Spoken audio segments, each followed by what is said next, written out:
नमस्कार, आप देख रहे हैं टीवीए। मैं बी कुमार आप सभी का स्वागत करता हूं। साथियों, अभी फ़िलहाल हम पटना में मौजूद हैं और आज जिस प्रोग्राम को अटेंड करने के लिए आए थे वो दरअसल केनरा बैंक के जो SC/ST एम्प्लॉइज़ स्टाफ जो हैं उन लोगों ने बहुत बड़ा सेमिनार आयोजित किए थे संविधान बचाने के संदर्भ में। बात है नीरज भाई पटेल हैं जो नेशन जनमत के जो है वो संपादक हैं। ये पटना में मौजूद हैं और ये पटना में इस मसले पर मौजूद हैं। बात हो रही है कि संविधान को कैसे बचाया जाए और ये बहुत सारे जो है वो पैनलिस्ट शामिल थे। इस वक्त हैं मेरे साथ नीरज भाई पटेल जी। इनसे जानने की कोशिश करते हैं कि आखिर संविधान ये लोग बचाने की कोशिश कर रहे हैं तो क्या वजह है। सर स्वागत है सबसे पहले। शुक्रिया। आप लोग सर बात कर रहे हैं कि संविधान को बचाया जाए। संविधान को आखिर किससे खतरा है? देखिए, मैं पॉलिटिकल व्यक्ति नहीं हूँ, पत्रकार हूँ। जी। तो पत्रकार के हिसाब से ये समझना चाहिए कि पॉलिटिकल बयानबाजी और समाज के बीच में जो चीज़ें चल रही हैं उनमें अंतर है। इलेक्शन के दौरान जो ये माहौल बना कि संविधान खतरे में है, इसकी जिम्मेदार मौजूदा सत्ता ही थी। लखनऊ के नज़दीक अयोध्या हारे बुरी तरीके से।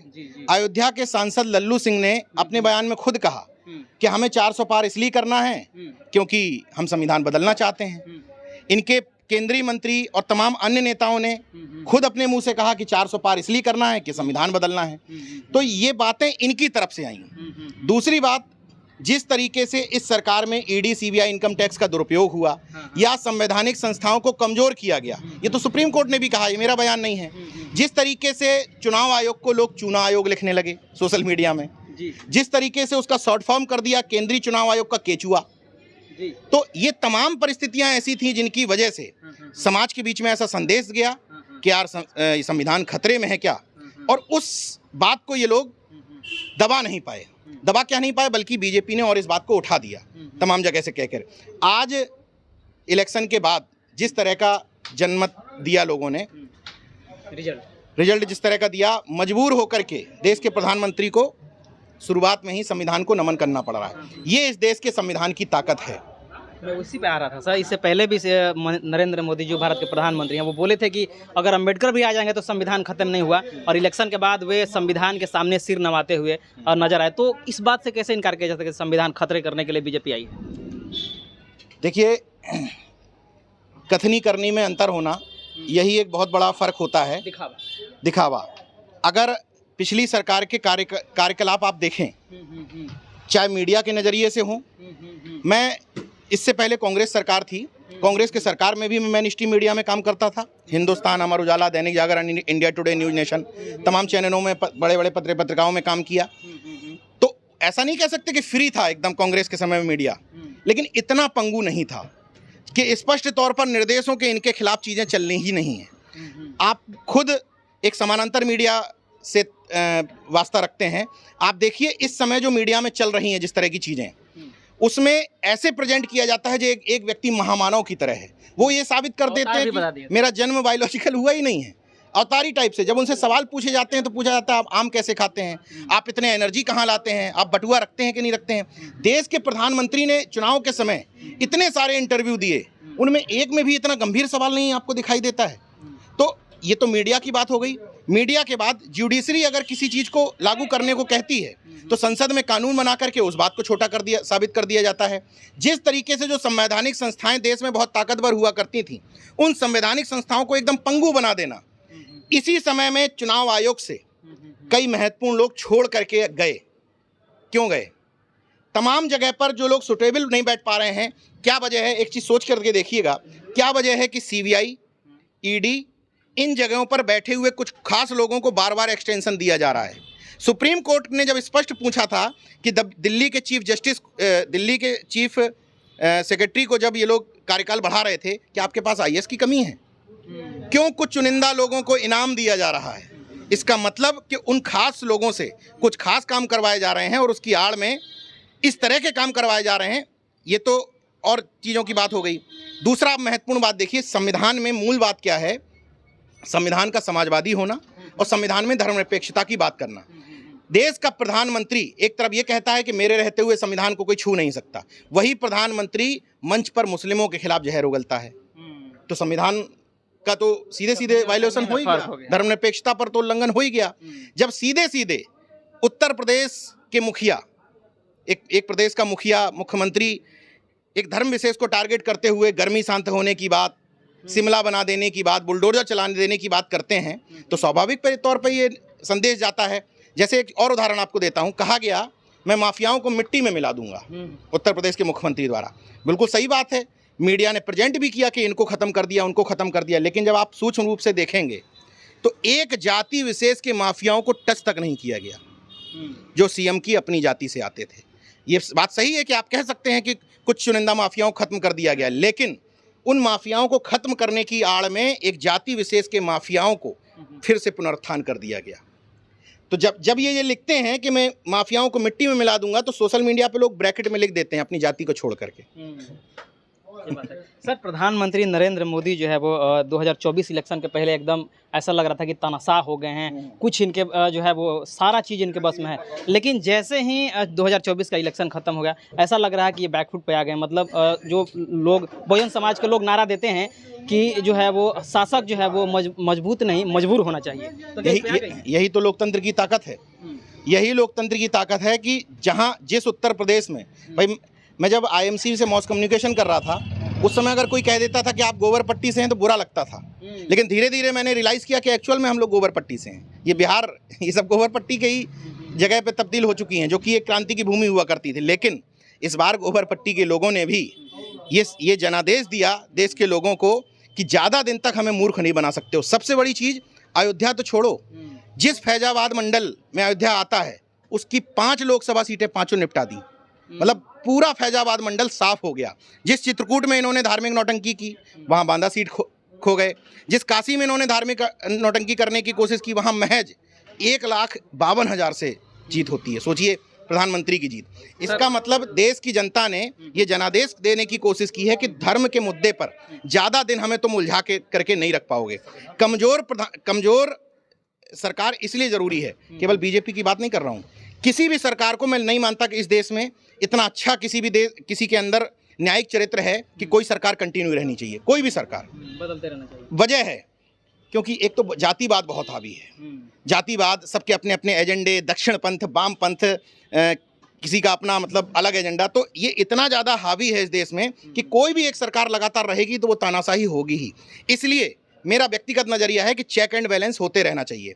समय समय पर जनता को ये बताते रहना चाहिए कि तुम बार बार झुंझुने बजा करके, बार बार हमें इन्हीं सब मायावी जालों में उलझा करके, राशन का झुंझुना दिखा करके, ताली थाली पिटवा करके, धार्मिक एजेंडे में फंसा करके, मंदिर मस्जिद की राजनीति, भारत पाकिस्तान की राजनीति, हिंदू मुस्लिम की राजनीति में उलझा करके बार बार हमारा वोट नहीं ले सकते। 240 पे अटकाया। मैं फिर भी कह रहा हूँ, जनता समझदार है। हम लोग जिन बातों को 11 साल से कह रहे हैं, 10 सालों से, पिछले 10 सालों से, वो बातें इन्होंने महज 7-8 महीनों से कहना शुरू हुई और देखो जनता ने क्या मैंडेट दिया। अगर ईमानदारी के साथ जो बातें आप कह रहे हैं, भाषण दे रहे हैं, ईमानदारी के साथ अगर अपनी पार्टी के भीतर, अपने संगठन में, अपने टिकट वितरण में लागू कर दो, इनकी हालत खराब हो जाएगी। बीजेपी, एक बात और कह रहा हूँ, ये बहुत महत्वपूर्ण बात कह रहा हूँ, ये बीजेपी को हम लोग बार बार धार्मिक एंगल पर उलझाते हैं, लेकिन ये भी समझना चाहिए बीजेपी ने मान्यवर कांसीराम साहब की प्रतीकों की राजनीति को भी अडॉप्ट किया है। जहां उसको जरूरत पड़ी, जहां भले ही आप उसको मुखौटा कह लें, दिखावा कह लें, लेकिन मैं दूसरी पार्टी उस कहता हूं कि तुम भी मुखौटा लाओ ना। सामने वाली पार्टियों के पास एक माइनस पॉइंट है, क्या? मुख्यमंत्री आपके यहाँ फिक्स है, इसी परिवार का, इसी जाति का। राष्ट्रीय अध्यक्ष फिक्स है इसी परिवार का, इसी जाति का, तो अन्य जगह तो हिस्सा देना पड़ेगा। मेरा सवाल इसी से रिलेटेड है सर कि बिहार में कहाँ गलती हुई, जिस प्रकार से जो है वो अब बड़े पार्टी जो कहा जाता है आरजेडी को, आरजेडी मात्र 4 सीटों पर सिमट गई। व्यक्तिगत तौर पर मैं तेजस्वी यादव को पसंद करता हूं इस तौर पर कि मुखर होकर के बोलते हैं, बल्कि अखिलेश यादव जी से ज़्यादा मुखर होकर के बोलते हैं। लालू जी के पुत्र हैं, वो झलक दिखती है। बाद में मैंने फीडबैक लिया, एक तो आप समझो कि बीजेपी कितनी जातियों के साथ लड़ रही है। नीतीश कुमार को लेने पर एक जाति, मांझी को लेने पर एक जाति, बीजेपी का प्रदेश अध्यक्ष अलग जाति का, राष्ट्रीय अध्यक्ष अलग जाति का, चिराग पासवान आता है वो अलग जाति का, यानी कि बहुत सारी जातियों का कॉम्बिनेशन बनता है। यहाँ ऐसा नहीं कि गठबंधन किया गया, कांग्रेस के साथ कौन सी एक जाति इंटैक्ट है? ठीक है, आपने साहनी को साथ में लिया, आपको फायदा हुआ, आप जीरो थे ना, 4 पे आए। ऐसा नहीं कि जनता ने वोट नहीं दिया, भर भर के वोट दिया। लेकिन पप्पू यादव की सीट पर आपका घमंड कि इनको न देना, भले ही बीजेपी को दे दो, आपको कई सीटों को नुकसान हुआ। पूरी बात कर लेता हूँ। आपके पूरी ताकत लगाने के बाद जनता ने आपको हैसियत दिखाई कि घमंड मत करो। बीमा भारती को महज 23,000 वोट वहां पे मिले, पप्पू यादव भारी मतों से जीते। ये एक बात हो गई। जब आपको मौका मिलता है ये साबित करने का कि अब हम बदल गए हैं, उत्तर प्रदेश से आप अंतर तुलना करके देख लीजिए। उत्तर प्रदेश में, हालांकि मैं इस बात से सहमत नहीं हूं कि अखिलेश यादव ने केवल अपने परिवार के 5 यादवों को टिकट दिया, लेकिन 5 को दिया, ये महत्वपूर्ण था। इसका विरोध होना चाहिए कि 5 आपके परिवार के क्यों थे, लेकिन यादव को आपने सिमटा करके 5 में किया। आपने अन्य ओबीसी वर्ग का, अन्य एससी वर्ग का प्रतिनिधित्व बढ़ाया, सामान्य सीट पर एससी को टिकट दिए। नतीजा सामने है। यहाँ पर क्या हुआ, मंचों पर तो भाषण हुआ, नौकरी की बात हुई, भीड़ जुटी, युवा आए, सब कुछ है, लेकिन ये मानना पड़ेगा कि जाति सच्चाई है। जब बीजेपी ने मान ली, बीजेपी खटीक समाज के व्यक्ति को, पासवान समाज के व्यक्ति को मंत्री बनाने को तैयार है, तो आप कैसे कहते रहोगे कि हम मुद्दे के आधार पर ये भीड़ लहला करके वोट ले लेंगे, ऐसे गमछा लहला करके?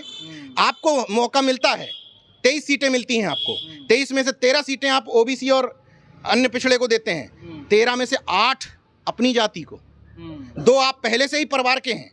मैं तेजस्वी को पसंद करता हूं, लेकिन तेज प्रताप क्यों है राजनीति में, मैं नहीं समझ पाता।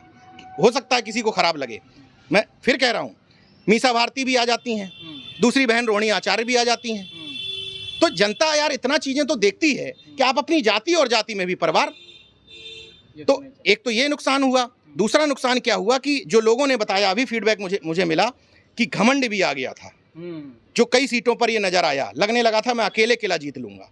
लोगों को जो समाहित करके चलने की बात थी, जैसा बीजेपी करके चलती, घमंड वहां भी है, लेकिन उनको पता है कि जीतन राम मांझी से काम सट रहा है तो पैर भी छूने को तैयार है, कितना भी झुकने को तैयार है।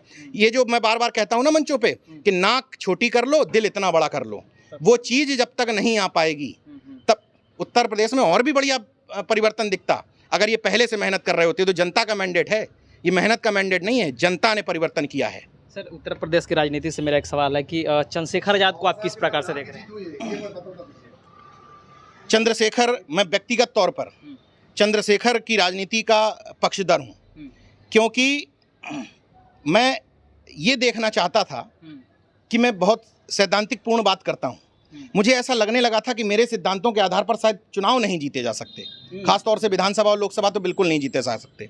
लेकिन चंद्रशेखर की जीत ये कहती है, बिना फीता काटे, बिना माथा रंगे, संविधान की बात करते हुए, क्लियर कट बहुजन रहते हुए भी, सपा के विरोध के बावजूद, बसपा के विरोध के बावजूद, बीजेपी के विरोध के बावजूद, कांग्रेस के विरोध के बावजूद, एक शख्स केवल अपने दम पर 1.5 लाख वोटों से जीत सकता है। इसका मतलब अभी भी जगदेव बाबू की राजनीति में, कर्पूरी ठाकुर साहब की राजनीति में, बीपी मंडल साहब की राजनीति में, महामना रामस्वरूप वर्मा की राजनीति में, बाबा साहब की राजनीति में, कांसी राम साहब की राजनीति में जान बाकी है। एक बहुजन समाज के लोग संसद पहुंचते हैं, दूसरे बहुजन समाज के लोग जीरो पे आउट हो जाते हैं, इसमें क्या कहिएगा? ये देखिए, अपनी अपनी पार्टी का ये है, मैं किसी पार्टी पर टिप्पणी नहीं करूंगा, लेकिन अंतर सामने है। जो लड़ता